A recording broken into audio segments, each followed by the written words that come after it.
Chères Montcelliennes, chers Montcelliens, j'ai souhaité, à travers cette vidéo, vous informer des difficultés auxquelles sont confrontées toutes les communes au regard de l'envolée délirante des prix de l'énergie, sans compter l'inflation qui pèse sur vos budgets, sur nos budgets, notamment sur les budgets de fonctionnement des communes, et Monceau fait partie bien sûr et est impacté. Il s'agit d'un sujet qui nous oblige et qui, depuis plusieurs semaines maintenant, appelle et requiert toute l'attention des ressources humaines de la ville, les directeurs de pôle, les directeurs de service, de tous les agents, pour pouvoir adapter nos habitudes, changer nos modes de fonctionnement, faire des économies, bien sûr. J'en profite pour remercier toutes les ressources humaines de la ville qui ont travaillé d'arrache-pied depuis près d'un mois. Il m'a semblé, bien sûr, juste et nécessaire de vous informer. Nous avons pris ces décisions en respectant 4 principes, 4 frontières à ne pas franchir. La première, celle qui aurait été la solution de facilité, c'est d'augmenter la part des impôts fixés par la ville. Je m'y refuse, nous nous y sommes engagés avec notre équipe et c'est d'ailleurs dans notre ADN budgétaire et cela le restera. Le deuxième principe, c'est de ne pas faire de cette situation un prétexte pour réduire nos efforts en direction de la transition écologique, bien au contraire. Au-delà des petits gestes quotidiens qui sont à la portée de tous, la sobriété énergétique doit devenir un projet collectif qui s'appuie sur l'exemplarité et l'incitation. Le troisième principe, c'est la poursuite de nos investissements dans le domaine de la sobriété énergétique, mais aussi tous les investissements dont nous avons besoin et dont je vous ai souvent parlé. Dernier principe, c'est de ne pas faire rimer sobriété avec austérité. Je lui préfère les termes d'exemplarité et de responsabilité. Parce qu'à l'image des Montcelliennes et des Montcelliens, et des administrés en général, qui vont devoir faire des efforts chez eux, chez vous, il nous revient, nous élus, collectivités de proximité, d'en faire aussi et sans doute plus. Nous devons donc mettre en œuvre une politique publique budgétaire de sobriété efficace, proportionnée et applicable, partager nos efforts, impulser en se montrant exemplaire et faire de la sobriété un cap et une source de résilience. Quelques chiffres qu'il me semble important de rappeler. Le prix du gaz a été multiplié par 5 par rapport au prix du marché, celui de l'électricité par 3,5 et le prix du chauffage urbain par 2,6. Ces chiffres peuvent nous faire perdre la tête. Ce que je veux vous dire que si nous ne faisons rien, il nous manquerait chaque mois pour boucler le budget de fonctionnement en 2023 300 000 €. L'impact sur 2023 représenterait plus 1 750 000 € en gaz et en chauffage urbain et plus 1 700 000 € en électricité. Je l'ai déjà dit, nous naviguons en ce moment dans le brouillard avec de fortes vagues. Et encore, cela aurait pu être pire si certaines mesures de sobriété n'avaient pas été anticipées, comme les contrats de performance énergétique dans le domaine de l'éclairage public et le chauffage et les équipements sportifs, ou encore la rénovation du complexe Jean Bouffry. Sur 5,5 millions d'euros d'investissement, 2,5 millions sont prévus pour la performance énergétique. C'est également la construction de l'école maternelle, bâtiment à basse consommation au Bois du Verne. 5 classes sont concernées et c'est 5 millions d'investissements. Et c'est aussi, ce sont des mesures phares, le passage de 20 véhicules de la ville au bioéthanol et la mise en place de la ferme photovoltaïque et cela se poursuivra. Malgré tout ce que nous avions anticipé il y a plusieurs années, il faudra aller plus loin.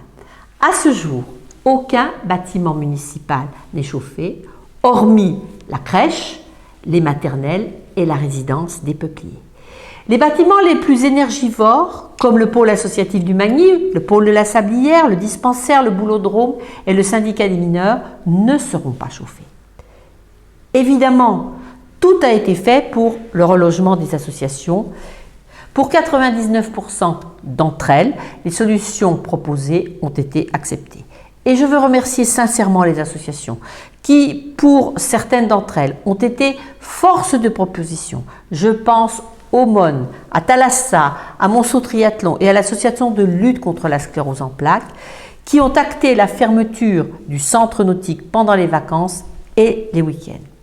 Concernant la culture, comme prévu, la programmation est maintenue, soit 10 spectacles jusqu'en mars 2023, avec une solution qui a consisté à séparer les espaces. Certains espaces au sein de l'embarcadère seront chauffés, d'autres non. Une seule association bénéficiera de l'embarcadère pour son gala. Il s'agit de la Ligue contre le cancer. Nous avons pris la décision, à titre d'exemplarité, d'annuler dans leur forme traditionnelle les vœux aux forces vives et les vœux aux ressources humaines. Les festivités de Noël sont bien sûr maintenues, mais avec une certaine sobriété en matière d'illumination. Les centres de loisirs ont été transférés depuis le début des vacances d'automne dans les écoles Jean Jaurès et Niki de Saint-Phal et Jules Verne et Pompon. Pour préciser les choses, voici quelques informations très pratiques. Les mesures de sobriété énergétique appliquées à la ville de Montceau-les-Mines. 5 mesures générales. Petit 1, l'optimisation et mutualisation des espaces associatifs et des services de la ville. Petit 2, abaissement de la température des bâtiments occupés à 19 degrés. La résidence Les Peupliers et la crèche Bébé Bulle ne seront pas impactés. Petit 3, extinction des façades des bâtiments publics. Petit 4, festivités de fin d'année maintenues avec parcimonie. Petit 5, concernant l'éclairage public, du 1er octobre au 31 janvier, éclairage normal, du 1er février au 15 mai, extinction à partir de 22h30, du 16 mai au 30 septembre, extinction complète. Les éco-gestes. Fermer les volets pour maintenir une bonne température intérieure. Éteindre les écrans et ordinateurs la nuit. Utiliser des multiprises à interrupteurs pour éviter de laisser les appareils en veille. Débrancher les chargeurs de téléphone portable lorsque cela n'est pas nécessaire. La culture. Favoriser l'accès à la culture pour tous est une des missions principales du service public. Maintien de la billetterie et de la programmation complète aux ateliers du jour et à l'embarcadère. Chauffage allumé uniquement pendant les périodes d'ouverture. Programmation de la salle Bourdelle ajustée.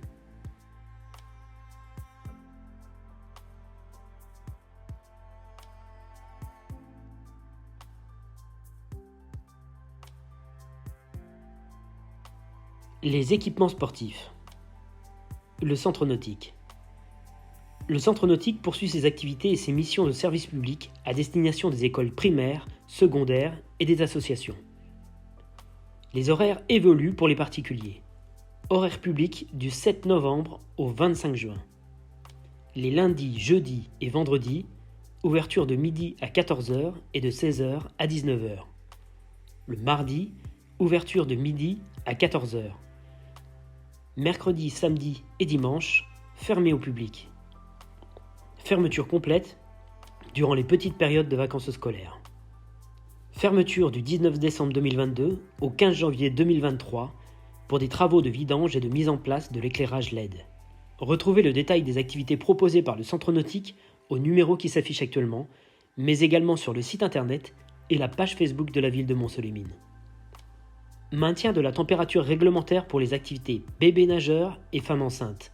Baisse de la température de l'eau des bassins de 1 degré sur le reste des plages horaires. Régulation de la température ambiante en fonction de la température des bassins. Les gymnases et équipements sportifs couverts. Maintien d'une température de 14 degrés dans tous les gymnases. Maintien d'une température hors gel au boulodrome. La vie associative. Fermeture des pôles associatifs du Magny, de la Sablière et du dispensaire. Déplacement des activités associatives au sein de la maison des associations, du pôle associatif de la Lande, des ateliers du jour, de l'espace social de Trait d'Union et du pôle santé. Les salles polyvalentes. Le syndicat des mineurs. Fermeture jusqu'au 31 mars 2023. Maintien hors chauffage de la bourse aux vêtements et de la bourse alimentaire. La maison de quartier du Bois du Verne. Réservation possible du mercredi au dimanche et fermeture de la salle du premier étage. La salle polyvalente du centre nautique. Réservation possible du lundi au dimanche. Salle des fêtes du Magny. Le week-end, réservation possible du vendredi soir au dimanche soir. Les nouvelles demandes de réservation seront soumises à une participation aux frais des fluides. Informations et réservations au numéro qui s'affiche sur votre écran. Les accueils de loisirs. Afin de maintenir les activités, le Moulin Enchanté et Colette déménagent dans les écoles.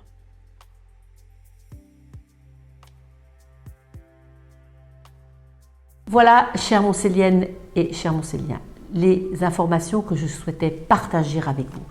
Je reviendrai sans doute vers vous dans les semaines à venir. Continuons à travailler ensemble, continuons ensemble. Je compte sur vous.